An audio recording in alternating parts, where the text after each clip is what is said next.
Welcome to This Explainer. Today, we're investigating the absolute absurdity of a cat who has completely failed to catch a single mouse living in his own house for over 8 decades. I mean, imagine this for just a second. You're a cat. You literally have one job, and one job only: catch a tiny mouse. Sounds like a total walk in the park, right?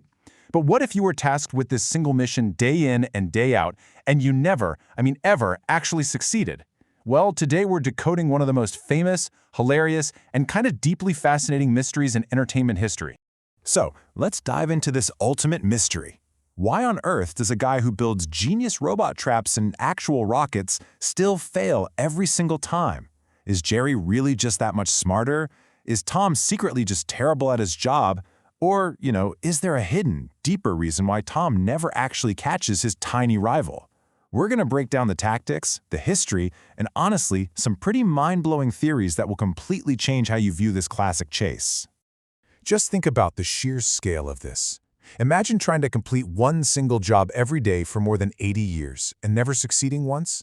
Millions of us around the world, across completely different generations and cultures, have watched Tom relentlessly chase Jerry. He builds intricate traps, he plays with explosives, he engineers absolutely genius plans. And yet, for over 8 decades, the outcome is exactly the same. Tom fails, and Jerry escapes. It's wild. Part 1. The History and the Suspects. If we trace the origins back to 1940, this whole thing started as a simple animated short starring characters originally named, get this, Jasper and Jinx. Now, the creators honestly didn't even expect the cartoon to become a massive hit. It was just meant to be a one-off short. But audiences laughed so hard and absolutely loved it, so the studio quickly changed their names to Tom and Jerry and just kept the episodes coming. Without even realizing it, they sparked a generational rivalry that would basically define slapstick comedy forever. Moving on to Part 2. The investigation: why Tom always loses. When we actually contrast Tom's wildly over-engineered space mission-level traps against Jerry's calm, highly observant strategy, it becomes super clear why Tom's own elaborate plans are actually his biggest enemy. At first glance, you might just think Jerry is smarter or faster, but Tom's real downfall? It's his own massive overconfidence. Instead of just quietly sneaking up on a mouse like a normal cat would do, Tom decides to build these complicated machines with springs, pulleys, and rockets. And the more complicated the trap, the more chances there are for it to spectacularly backfire. While Tom's busy playing the evil genius, Jerry is literally just sitting back, watching the plan unfold and waiting for the inevitable mistake. So, the crucial point here is that Jerry doesn't win by being faster or stronger. He wins by turning Tom's own pride, anger, and impatience right back against him. Jerry's absolute greatest secret weapon is observation. He studies Tom. He notices the patterns. He completely understands exactly how Tom's mind works. Whenever Tom launches some ridiculous new trap, Jerry quickly identifies the one fatal flaw and just exploits it. It's absolute proof that being bigger or stronger doesn't guarantee success if your opponent just understands the situation better than you do. Part 3. The paradigm shift. Enemies, friends, or actors. Okay, what if everything we assumed about their rivalry is a complete lie? If we trace their behavior during moments of genuine peril, we see this shocking pattern where they actually save each other. And honestly, that is not typical enemy behavior. Think about it. When Jerry is actually about to be seriously hurt by an outside force, Tom drops the whole tough guy act and jumps right in to save him. And when Tom is in way over his head, Jerry returns the favor. It completely shatters the illusion of them being mortal enemies. Deep down, the evidence strongly suggests they might actually care about each other way more than they'd ever admit. And this brings us to a massive, incredibly popular internet fan theory. They're essentially just paid actors. The theory goes that Tom is just pretending to chase Jerry so the homeowners think he's doing his job. According to this idea, the whole thing is just an endless performance. The homeowners expect Tom to keep the house mouse free, and if he doesn't, he gets kicked out.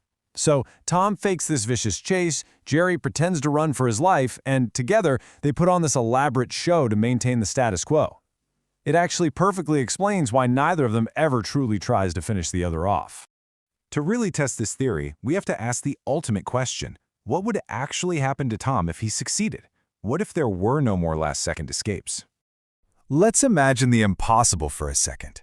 Tom lands the perfect trap. No tricks, no mistakes, he wins. What exactly happens the very next morning? Well, without Jerry providing that daily challenge and excitement, Tom's entire lifestyle and purpose would just vanish completely. Sure, initially Tom might celebrate. He finally did it. But after that thrill wears off, reality sets in. The house becomes completely quiet. No more epic chases, no more wild adventures, no more adrenaline. For decades, Tom's entire identity has revolved around this one specific rival. Without Jerry, Tom just isn't Tom anymore. In a weird way, Jerry is the one who gives Tom his purpose. Part 4. The Real Villain and the Wider Context.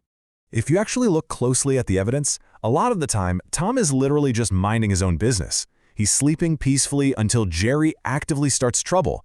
It really makes you question who the real villain actually is. I mean, in so many episodes, Tom is not the aggressor at all. He's just a cat trying to take a nap. Then Jerry appears out of nowhere, makes a ton of noise, steals the homeowner's food, and completely forces Tom into a situation where he has to react.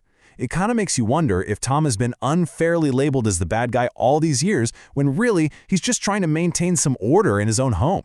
And of course, this brilliantly illustrates how Tom is basically the hardest working cat in history. He somehow survives falling pianos, heavy anvils, and literal sticks of dynamite, all thanks to the ridiculous but highly entertaining magic of cartoon physics. If real-world physics applied here, Tom would have been forced into early retirement in episode 1. He's been hit by trains, thrown through solid brick walls, and electrocuted. Yet, because of cartoon physics, he can just run straight off a cliff and hover in midair right up until the exact second he makes the mistake of looking down. It's this total suspension of reality that allows for such endless, hilarious creativity and makes its unbelievable resilience so much fun to watch. Now, what's also amazing is the complete lack of dialogue. This is exactly why a kid in India and someone in Brazil can laugh at the exact same joke without needing any translation whatsoever. The spoken dialogue is virtually 0%. The true brilliance of Tom and Jerry is that it communicates the story entirely through facial expressions, perfect timing, and slapstick movement. You don't need subtitles, you don't even need to speak English. You literally just need a pair of eyes and a sense of humor. That right there is the true secret behind why this cartoon became an unstoppable global phenomenon for over 80 years. Which brings us to Part 5, the hidden life lessons. Ultimately, this endless, chaotic chase demonstrates two super profound truths: Tom's incredible resilience in the face of constant failure, and Jerry's absolute proof that brains can conquer brawn. I mean, Tom gets absolutely destroyed episode after episode, but what does he do? He wakes up the very next day and tries again. That is the ultimate masterclass in persistence. And Jerry? He shows us that you absolutely don't need to be the biggest or the strongest person in the room to win. You just need to be creative, observant, and quick on your feet. Together, they prove that intelligence and persistence are an unstoppable combination. So now that we've decoded the greatest rivalry in entertainment history, I have to know, if Tom and Jerry were real, whose side would you actually be on? Are you Team Tom, the hard-working, completely misunderstood, persistent cat? Or are you Team Jerry, the brilliant, highly observant underdog? Let me know in the comments. And hey, the next time you find yourself stuck in some endless chase in your own life, ask yourself, are you really trying to catch the mouse, or do you just love the game?